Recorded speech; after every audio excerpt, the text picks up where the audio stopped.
So ayun guys, masamang balita at hindi ko pa alam ang gagawin. Ayun, so meron tayo isang kalapati na nandun na patubo palang pakpak. Yan, na-distract kasi sa mga lumilipad kanina mga kalapati. So tumalon siya at napunta doon sa kabilang bubong. Ayan, so hindi ko alam ang gagawin kasi masyadong mataas to. Ayan, yun yung ano namin, baba namin.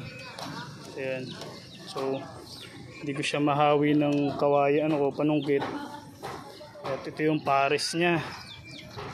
Ayan, ito ay binigay sa atin ng ating Master Noki.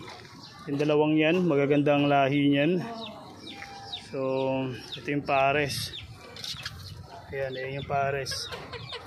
Tapos blue bar naman yung hen. Red check yata to. Ayan, red check ba to? Ayan, ganda diba? Laking kalapati niyan. Tapos yun yung pares, blue bar. Ay, hindi ko alam nang gagawin.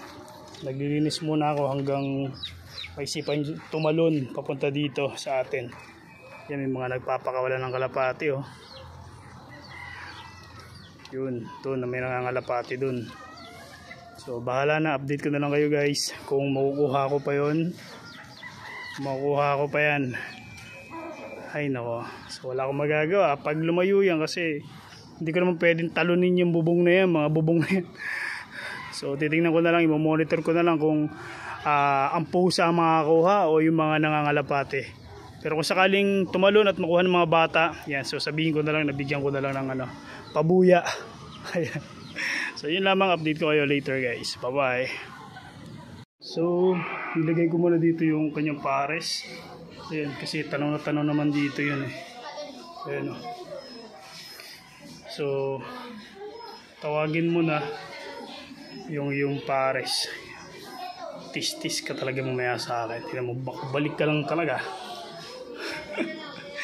Sige, tanaw naman siya sa kwarto ko eh, so okay lang. Hintayin ko na lang tumalon.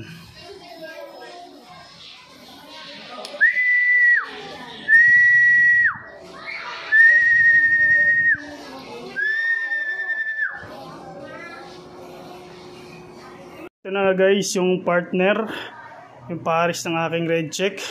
Grabe, tumalon siya. Tumalon siya dun. Tapos pinakuha ko dun sa mga bata. Ayan, ay nako. Hindi na talaga ito papalabasin. Tingnan mo ka. O, di ba? So yun yung pares niya, ibabalik ko na. Iniakit ko na sila sa taas. Okay? Brukuto.